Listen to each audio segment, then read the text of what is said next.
자, 첫 번째 문제 봐요. 가에 대한 설명으로 옳은 것은 이라는 문제가 나왔습니다. 이 그림은 평양에 새로 부임한 땡땡땡을 환영하는 모습을 묘사한 부병루 연회도입니다. 땡땡땡은 감사 또는 방백이라고도 불렸는데 대개 종 2품 이상의 고위 관리가 임명되었습니다. 조선의 관찰사에 대한 내용이죠. 고려하고 조선을 비교해가지고 한번 살펴봐요. 고려하게 되면 안찰사가 되죠. 조선은 관찰사가 됩니다. 안찰사의 경우는 이제 비상근직이에요. 임기가 이제 6월이라고 하는데 6월 동안 어디 있는 게 아니라 이렇게 계속 돌아다닙니다. 뭐 모든 지방에 그 지방관이 파견된 거는 아니기 때문에 권한도 굉장히 낮고 결정적으로 이제 5품 이상이 안찰사로 활동을 하게 된다라고 해서 이 품계가 굉장히 낮습니다. 반면에 이제 조선으로 가게 되면은 상근직이 되죠. 뭐 가명에 거주를 하면서 임기가 딱 1년이 됩니다. 그래서 이제 수령보다 완전히 우위에 있는 수령을 감독하고 지시하고 명령하고 이런 기관이 되는 거예요. 결정적으로 2품 이상의 고위 관료가 상근직으로 파견이 돼서 가명에서 거주를 하게 되죠. 뭐 조선의 관찰사에 비해서 관찰사의 권한은 어마어마하게 크다라고 할 수 있어요. 그 관찰사에 대한 옳은 설명을 고르는 거죠. 자, 선지를 한번 읽어봅니다. 관관으로서 간쟁과 봉박을 담당하였다라고 하죠. 우리가 이제 사원부하고 사관원이 있어요.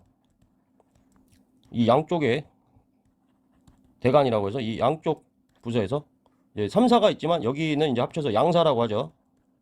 그래서 뭐 서경권을 행사하기도 하였는데요. 양사에 근무하는 관원들을 대간이라고 부릅니다.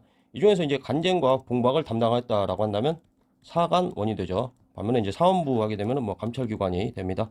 역할은 뭐 분명히 딱 구별이 되어 있었습니다. 간쟁과 봉박 하면은 사관원이다.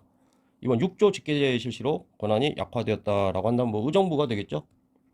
의정부를 한번 거쳐서 갈 거냐, 의정부 서사제냐 아니면 6조 직계제냐 해서 6조 직계제 하면은 태종 때하고 세조 때 실시하였습니다. 3번 호장, 기관, 장교, 통인 등으로 분류되었다. 이 중에서 뭐 호장 정도는 기억을 해 두셔야죠. 항리에 대한 설명입니다.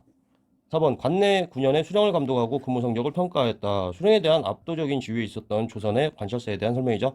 5번 출신지의 경제소를 관장하고 유황소 품관을 감독하였다. 좌소나 별감에 대한 임명권을 행사한다고 했어요. 경제소를 구성하는 건 중앙의 고관입니다. 중앙 고관들이 자기 지역 출신들과 상관이 있는 그런 경제소를 관장하는 거죠. 그 지역 출신의 중앙 고관이 경제소를 구성한다 라고 볼 수 있습니다. 다음 문제 보죠. 자, 문제 읽어봐요. 밑줄 그은 대책의 내용으로 옳은 것을 보기에서 골라보자. 임금께서 군포를 기존의 절반인 두 필에서 한 필로 줄이는 법을 시행한다. 두군. 이게 뭐예요? 균역법이죠? 영조에 해당한다는 것을 알 수가 있고요. 그렇다면 세입이 감소할 텐데 이를 보충하기 위해 마련된 대책이 무엇인가 궁금하네. 뭐 결작이라고 해가지고 지주에게 한 결당 뭐 2두, 그리고 뭐 선무공관포가 있죠. 선무공관포라고 해가지고 부유 상인들에게 한 필, 또 뭐 어장세, 염세, 선박세 해가지고 주로 이제 바다하고 관련이 되는 것들이죠. 그래서 뭐 잡세라고 이렇게 묶어서 외워주기도 하는데요. 결작, 선무공관포, 어장세, 염세, 선박세 등을 가지고 부족분을 보충을 했습니다. 그 내용을 골라주는 거죠.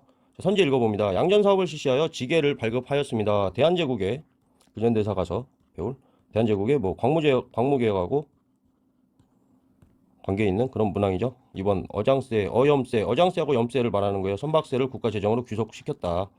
디귿 선무공관에게 1년에 한 필의 군포를 징수하였다. 선무공관하면 부유상인이라고 했습니다. 리을 수휴 등의 명목으로 세습되는 토지를 폐지하였다. 이거는 세조 때 직전법에 대한 내용이죠. 정답은 니은 디귿이 되겠습니다. 어려운 내용은 아니에요. 결작, 선무공관포, 어염, 선박세까지만 알고 있으면 풀 수 있는 내용입니다. 소거법으로 풀어도 그냥 다 맞출 것 같은 문제예요. 다음 문제 보죠. 자, 문제 읽어봅니다. 각 군사조직에 대한 설명으로 오는 것은 왕이 비만기로 정교하였다. 적의 난리를 겪는 2년 동안, 이 뭐 임진왜란 정도가 되겠네요. 군사명을 훈련시키거나 무기 하나를 수리한 것이 없이 명예의 군대만을 바라보며 적이 제발로 물러가기를 기다렸으니 불가하지 않겠는가. 과인의 생각에는 따로 땡땡땡을 설치하여 합당한 인원을 차출해서 장정을 뽑아 화를 익히도록 하고 조총을 쏘기도 하며 모든 무예를 훈련시키고자 하고 싶으니, 이게 뭐예요? 훈련도감의 설치와 관련된 내용입니다. 선조 때 설치를 했죠. 임진왜란이 있고 그 사이에 이제 쉬는 기간이 있죠. 그리고 우리가 마무리라고 외워졌던 정유재란이 있죠. 이 휴전 협상기에 만들어졌습니다. 힌트가 뭐예요? 뭐 명이라는 표현, 2년 동안이라는 표현, 그리고 화를 익히고 조총을 쏜다, 뭐 이런 표현들을 보면 알 수 있죠. 그래서 훈련도감은 흰색으로 적겠습니다. 훈해총 수금 중에서 이제 훈련도감은 포수나 사수나 살수로 구성되어 있죠. 포수가 이제 조총이고요. 그다음에 사수, 뭐 활이 되죠. 살수 하면은 뭐 창이나 칼 같은 걸로 찌르고 베고 하는 그게 살수예요. 이 특징, 포수 살수로 포수 사수 살수로 구성되어 있다는 구성의 특징이 있고요. 또 한 가지는 직업군인이라는 거예요. 유급제 직업군인의 성격을 갖고 있다. 즉 의무군이 아니란 거죠. 직업군인으로 구성되었다라는 특징을 갖고 있습니다. 자, 선제 한번 읽어보죠. 1번 수원 화성에 외형을 두었다. 그럼 장영영에 대한 설명입니다. 그리고 도성에는 내형을 두죠. 그래서 도성하고 수원 화성에 이렇게 이원적으로 운영을 했다. 정조때죠. 2번 국경지대인 양계에 설치되었다. 국경지대면 뭐예요? 이거 고려에 대한 설명이죠. 뭐 주진군 해가지고 고려에 대한 걸 잠깐 정리해봐요. 주진군이 있고 양계라고 하죠. 북계하고 동계, 그리고 주영군이 있습니다. 이건 뭐예요? 5도의 9년에 설치한 거예요. 그래서 고려에 지방군 하게 되면 주진군과 주영군으로 구성이 된다. 고려에 대한 설명입니다. 3번 후금과의 항쟁 과정에서 창설됐다. 후금과의 하는 거는 뭐 어영청 정도 있겠는데, 어영청도 뭐 종묘호란 이전입니다. 그래서 그렇게 많은 내용이 없는 선지죠. 후금과의 항쟁이면은 훈어청수 그러잖아요. 훈어청수금 중에서 그럼 이렇게 오군형이 되는데, 뭐 어청수 다 후금과의 항쟁 이전에 다 설치가 된 거죠. 미리 대비를 해가지고. 4번 급료를 받는 상비군이 주축을 이루었다 하면은 뭐 4번이 맞는 설명이 될 겁니다. 5번 응양군과 용호군으로 구성된 친위 부대였다. 고려 2군 6위가 있죠. 이게 고려의 중앙군이 되는데요. 그중에 이제 2군 하게 되면 응용해서 응양군과 용호군이 됩니다. 약간 고려의 내용에 대해서 주영군, 주진군 옆에다 한번 정리해봐요. 고려의 지방군이 되고 고려의 중앙군을 살펴보자면 2군과 6위입니다. 이건 국왕침이고 이거는 중앙을 방위하는 부대입니다. 응양군과 용호군이 되고요. 이 좌우 신호흥 이렇게 외우는데 이 내용 자체가 그렇게 한능검까지는 나올 것 같지가 않습니다. 공무원 시험에나 나오는 그런 내용이죠. 그래서 주진군, 주영군, 2군, 6위까지만 외워두시면 뭐 이 범위는 안 벗어날 것 같아요. 자, 다음 문제 보겠습니다. 자, 문제 읽어봅니다. 밑줄근 이 부대에 대한 설명으로 옳은 것은 이라는 문제예요. 왜군의 조총부대에 맞서 조직된 땡땡땡에서 군사를 모집하는 군 삼수병으로 구성된 이 부대에 하면은 뭐 훈련도감이 되죠. 훈련도감. 뭐 밑에 읽어보니까 포수, 사수, 살수라는 게 나와 있습니다. 뭐 훈련도감에 대한 옳은 설명을 골라주는 거죠. 선지 읽어봅니다. 최씨 무신 정권의 군사적 기반이었다. 삼별초에 대한 이야기죠. 뭐 기존에 이제 밤에 도둑을 방지하기 위한 야별초를 둘로 나누고 거기에서 몽골에서 포로로 돌아온 이들을 합쳐가지고 삼별초를 만들었습니다. 2번 급료를 받는 상비군이 주축을 이루었다. 뭐 옳은 설명이죠. 유급 군인이었다. 즉 의무병이 아니었다라고 알려져 있습니다. 3번 국경지역인 북계와 동계 하게 되면 뭐 고려시대의 지방군에 대한 설명이죠. 여기에 해당하는 거 주진군이라고 했어요. 고려 다시 한번 복습해봐요. 고려에서는 안 물어보다가 여기서 엮어서 물어봅니다. 고려의 지방군 하게 되면은 주진군과 주영군이 있다. 주진군은 양계에, 주영군은 5도에 배치되었다. 자, 4번 읽어봅니다. 이종무의 지휘 아래 대마도 정벌에 참여하였다.